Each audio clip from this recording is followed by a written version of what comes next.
Hello guys, हमने last time in the last lecture हमने एक कोरिलेशन शुरू किया था। फर्स्ट लेक्चर में हमने किया था उसकी थ्योरी, सेकंड लेक्चर में हमने डायरेक्ट मेथड के सारे सब फॉर्मूले किए थे। कोरिलेशन के डायरेक्ट मेथड के हमारे पास टोटल 3 फॉर्मूले हैं। पहले जस्ट उसको रिमाइंड करते हैं। 3 फॉर्मूले क्या था? कोरिलेशन को हम हमेशा एब्रिविएट करते हैं सिग्मा एक्स वाई से। सिग्मा एक्स वाई किसमें करते हैं? आर से, आर एक्स वाई से, small R with capital X Y, हमेशा इसे एब्रिविएट करते हैं। और इसका हमेशा मेन फॉर्मूला डायरेक्ट मेथड के अकॉर्डिंग, कार्लपर्सन में डायरेक्ट मेथड के अकॉर्डिंग इसके 3 फॉर्मूले हैं। इसे 3 फॉर्मूले कहने को है पर आपस में सारे इंटररिलेटेड है। जिसका इसका मेन जो फॉर्मूला हमारा यूज होना है वो ये वाला है। मेन फॉर्मूला जो हमारे डायरेक्ट का main formula, this one is the main formula for find out correlation. Correlation का मेन फॉर्मूला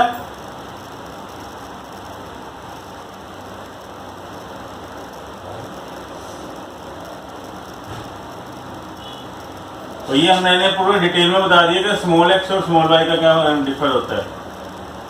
इसको देखने के लिए लास्ट लेक्चर पढ़ा हुआ है यूट्यूब पे। और इसका सेकंड फॉर्मूला हमारा है जिसमें कोवेरियंस यूज होगा। Covariance of x y as divided by standard deviation of x and standard deviation of y. Standard deviation of x क्या होता है, स्टैंडर्ड डेविएशन ऑफ वाई क्या होता है और कोवेरियंस क्या होता है, इसका भी मैंने लास्ट लेक्चर में दे दिया हुआ है। और इसके अलावा कोवेरियंस की जगह हम sigma x y over n into standard deviation of x and standard deviation of y, it's standard deviation and standard deviation of x दोबारा बता देता हूँ, वो होता है sigma x square over n और स्टैंडर्ड डेविएशन ऑफ वाई क्या होता है sigma y square over n. ये हमने सारे के सारे फॉर्मूले with proper example illustration proper solve करके दिखाए थे। और अब आज का वाला मेन फॉर्मूला है शॉर्टकट मेथड। शॉर्टकट मेथड का फॉर्मूला क्या होता है? शॉर्टकट मेथड का मेन फॉर्मूला होता है जैसे हमने आपने सबने नियर अबाउट मीन किया हुआ है आप सबने इन द 10th क्लास। वहां पर हम शॉर्टकट में क्या यूज करते हैं? शॉर्टकट को हम एज्यूमिंग मेथड भी बोलते थे। एज्यूमिंग जब मेथड निकालते हैं, जैसे ये x है ये y है, एज्यूमिंग के मेथड में हम क्या निकालते हैं कि हम dx निकालते हैं। क्या निकालते हैं? dx कैसे निकलता है? x की लाइन में से, x की वेरिएबल में से कोई सेंटर वाला हम नंबर एज्यूम मान लेते हैं और उसी में से हम सिंगल डिजिट को माइनस कर देते हैं। That will be called dx। dx means to say deviation from assumed mean and deviation from assumed mean from x variable and dy is deviation from assumed mean of y variable, lines of y variable। अब dx और dy, क्योंकि ये small x में पहले भी उस दिन भी बताया था, स्मॉल x और स्मॉल y की डेफिनेशन क्या थी? स्मॉल x और स्मॉल y की definition is taken the deviation from their mean and small y is taken the deviation from their mean from the y series, and if we take the deviation from x series as a assumed mean, अगर हम x की series में से assumed mean निकालें तो ये हमारा क्या आ जाएगा? ये क्या आ जाएगा? dx। अगर y की सीरीज में से हम assumed निकालेंगे तो वो हमारा क्या आ जाएगा? assumed mean of y, और वहां से हमारा क्या निकलेगा? dy। ऐसे ही हमने क्या करना है, जैसे ये है ना, ऐसे ही हमने dx स्क्वायर निकाल देना है, dy स्क्वायर निकाल देना है और dx इंटू dy निकाल देना है। और ये सारे से हमारा ये फॉर्मूला तैयार होना है। हमारे ये वाला पूरे का पूरा फॉर्मूला एज इट इज, ये वाला फॉर्मूला, इसी से हमारा ये वाला फॉर्मूला बना हुआ है। ये वाला जो फॉर्मूला मैं लिखने जा रहा हूँ, इसी फॉर्मूले से ये वाला फॉर्मूला तैयार हुआ है। वो कैसे? पहले ये वाला फॉर्मूला देखो होता क्या है।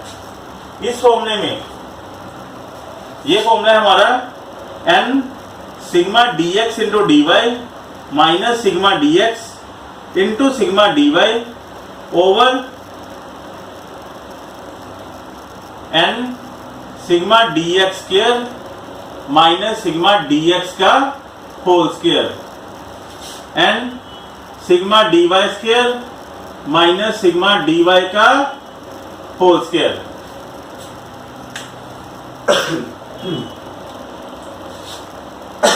सॉरी, इसमें क्या है कि हमारा ये वाला सारा फॉर्मूला कार्लपर्सन का ये हमारा होता है शॉर्टकट फॉर्मूला। ये ना कहना कि फॉर्मूला बड़ा लेंथी है और शॉर्टकट कहते हैं। हमेशा शॉर्टकट क्यों कहते हैं? क्योंकि इससे हमारी कैलकुलेशन शॉर्ट हो जाती है एज कम्पेरेटिव टू दिस। अगर हमारे पास सपोज करो कैलसी अलाउड नहीं है, पंजाब बोर्ड में कैलसी अलाउड है, सीबीएसई +1 में ये सेम चैप्टर आएगा। अगर ये C+2 में पंजाब बोर्ड में +2 का चैप्टर है, +1 सीबीएसई का चैप्टर है, ये सेम चैप्टर +1 सीबीएसई का है, और वहां ना +1 +2 सीबीएसई में कैलकुलेटर अलाउड नहीं है, उनके लिए ये वाला फॉर्मूला बेस्ट है। इवन तो मैं कहता हूँ फॉर्मूला अगर कोरिलेशन है तो लगाने यही चाहिए, हमेशा यही फॉर्मूला लगाना चाहिए। अगर हमने कार्लपर्सन की कोरिलेशन निकालनी है, दी बेस्ट फॉर्मूला गिना गया ये वाला।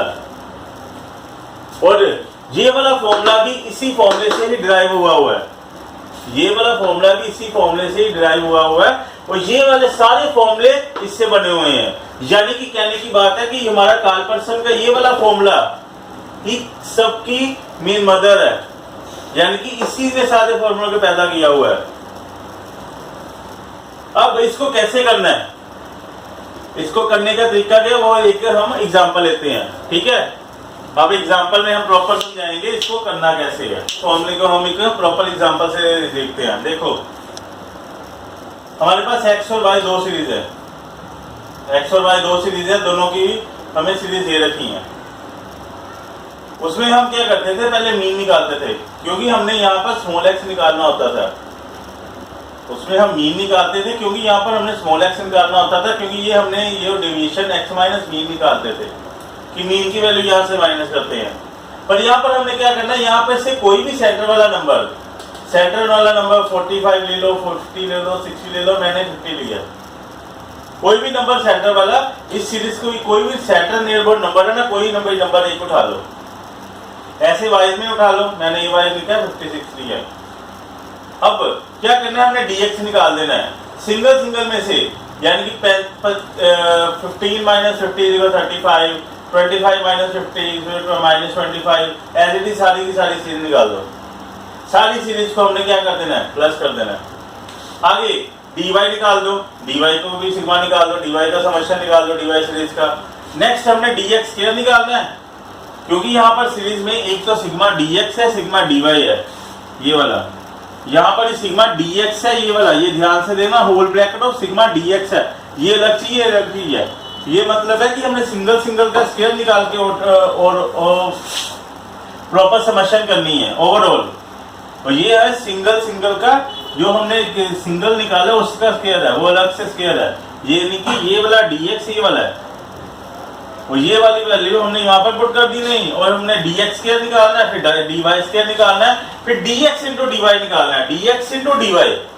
इस सीरीज का निकाल के हमें कैलकुलेशन करके सारा का इसकी टोटल कर दो, इसका टोटल कर दो, इसका टोटल कर दो, और सारी की सारी वैल्यू इस फॉर्मूले पे पुट कर दो। सारी की सारी वैल्यूज इसमें पुट कर दो। n क्या है, n is the number of variables in x series and number of variable in y series. Now x n की जगह 10 आ जाएगा, dx into dy का समेशन, इसका टोटल, और इनका दोनों का सिंगल सिंगल का टोटल, और यहाँ पर सारी की सारी वैल्यू पुट करके ये सोल्व कर दो। ये हमारा आंसर आ जाएगा 0.896। ये मैं पहले बता चुका हूँ कि हमेशा कोरिलेशन का आंसर -1 से +1 के बीच में आता है। It's okay. अब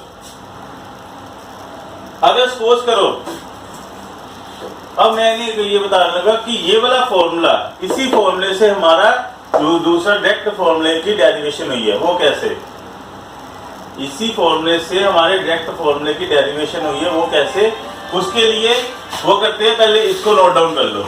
ओके, इसको नोट डाउन करो, फिर उसका करते हैं कि how to derive direct formula from shortcut. इस शॉर्टकट से हमारा डायरेक्ट फॉर्मूला कैसे बना। It's okay. अब हम डेरिवेशन करेंगे कि डेरिवेशन की ये इस फॉर्मूले से हमारा ये वाला फॉर्मूला कैसे डेरिवेट है। हम कैसे कह सकते हैं कि ये वाला फॉर्मूला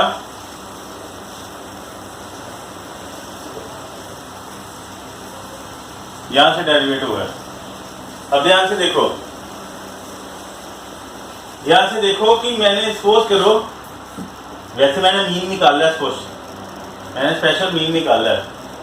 सपोज करो कि मैंने मीन नहीं निकाला, सपोज करो मैंने मीन नहीं निकाला, मैंने इस सीरीज में से और इस सीरीज में से इसको मैंने इसमें 13 और इसमें 17 दोनों ले लिए।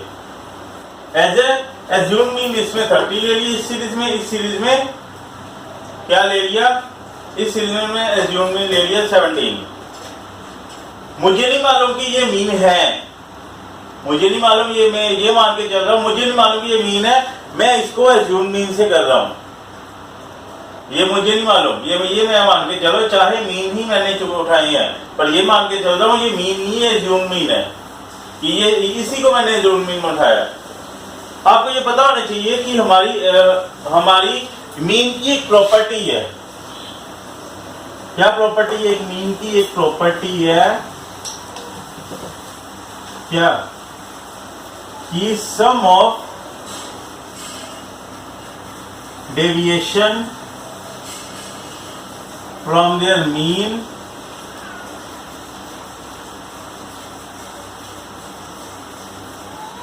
Is always 0। कि अगर हम डेविएशन निकालते हैं ना मीन से, डेविएशन अगर मीन से निकालते हैं, अगर उसका हम समर्शन करते हो, हमेशा 0 आता है। यानी कि उनके कहने का मतलब है सिग्मा एक्स हमेशा 0 है, अगर वाई सीरीज से निकालें तो सिग्मा वाई हमेशा 0 रहता है। मीन्सों से अगर हम डेविएशन एक्चुअल मीन से निकालें, उनका सिग्मा एक्स और सिग्मा वाई हमेशा 0 होना चाहिए। ठीक है, अब ये सब मैं कर रहा हूं, इस बेसिक पे कर रहा हूं कि ये मैं यहाँ से 30 उठाया और यहाँ पर से मैंने 17 उठाया, मुझे मालूम नहीं है कि ये मीन है, मुझे नहीं मालूम। अब यहां से मैंने अब इसको मैंने यूज करके ये सारा कैलकुलेट कर लिया। पर अब यहां देखो, यहां पर dx और dy भी 0 है, यहां पर dx और dy 0 है, यानी कि ये तो ये सिग्मा x और सिग्मा y, यानी कि ये मीन होगा तो ये 0 आएंगे, यानी कि अगर ये मीन होगा तो ये 0 आ सकते, नहीं तो नहीं आ सकते। dx dy का सिग्मा का 0 होना यानी कि ये मीन ही होंगे। कहने का मतलब क्या है, मान लो, कहने का मतलब ये तो देखो क्या कह रहा हूं, हमारे पास फॉर्मूला देखो, ये यहां पर लिख रहा हूं, हमारे पास फॉर्मूला ये है sigma small x y over root of sigma x square into sigma, ये हमारा ये कोरिलेशन है, कोरिलेशन का हमारा ये फॉर्मूला है, डायरेक्ट फॉर्मूला। और ये हमारा कौन सा फॉर्मूला है, यूनिट फॉर्मूला।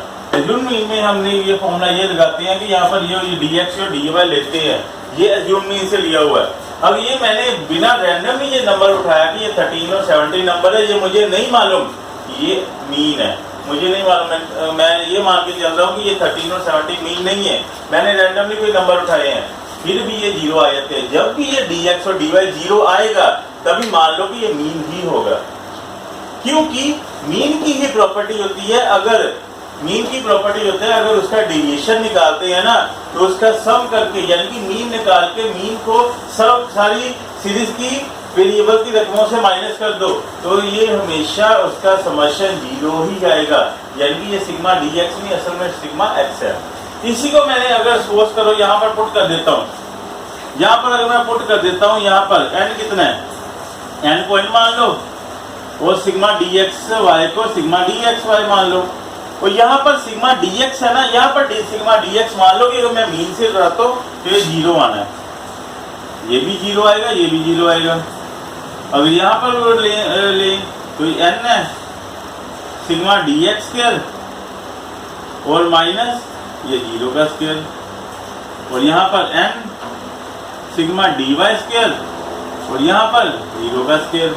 ठीक है, यानी कि अगर ध्यान से देखना, हमारा सिग्मा dx इंटू dy ये 0 तो कट गया, और यहाँ से भी 0 गया, यहाँ से भी 0 गया, ये क्या बन गया n सिग्मा dx स्क्वायर और n सिग्मा dy स्क्वायर।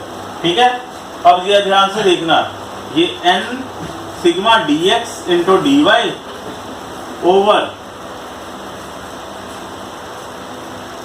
अब ये n है, जी एन हमारा हो गया एन स्क्वायर, और ये हमारे अंदर के अंदर रहेगा d x square into d y square, और ये एन और एन कट गया, हमारे पास बच क्या गया, हमारे पास बच गया sigma d x into d y over sigma d x square into d y square. What is the difference between these two formulas? No difference. So we can say that कि this formula can be derived from this formula. या ये formula हम लगाते हैं क्योंकि ये formula यहीं से शॉर्टकट के क्यों बना है, क्योंकि हमने मीन से जब निकालते हैं उसका ये वाला प्रॉपर्टी अप्लाई हो जाती है, इसीलिए ये वाला फॉर्मूला मीन से लगाते वक्त ये छोटा फॉर्मूला बन जाता है, क्योंकि due to the application of this property of mean. It's clear. Now you can derive the formula from this. पर लेकिन मैं कहता हूँ कि हमेशा हमेशा हमेशा हमें अगर कोरिलेशन का सम करना है, शॉर्टकट तरीके से करना है, हमेशा ये वाला फॉर्मूला लगाओ, कार्लपर्सन का शॉर्टकट फॉर्मूला लगाओ, बेस्ट रिजल्ट निकलता है. सेकंड बार जब भी हमने रूट निकालना है, रूट को ज्यादा से ज्यादा डिजिट में लिखो, प्रॉपर परफेक्शन आता है हमारे आंसर में. यहाँ पर राउंड ऑफ जब भी करना है इनको मल्टीप्लाई करके फिर एक ही रूट निकालो. ये ना करो कभी इसका रूट अलग से निकालो, इसका रूट अलग से निकालो, इसका रूट निकालोगे तो फिर इसको राउंड ऑफ करोगे, इसका रूट निकालोगे, इसका राउंड ऑफ अलग से करोगे, फिर इसको मल्टीप्लाई करोगे, उसका राउंड. बेटर है इनको मल्टीप्लाई करके सिंगल सिंगल का रूट निकालो और रूट के कम से कम 3 से 4 डिजिट लो राउंड ऑफ करके, फिर करोगे तो ये हमारा बेटर आंसर रहेगा, प्रॉपर मैच होगा. Okay, now this part is also clear. Now going to the step division method in the next lecture. Okay, bye. Thank you.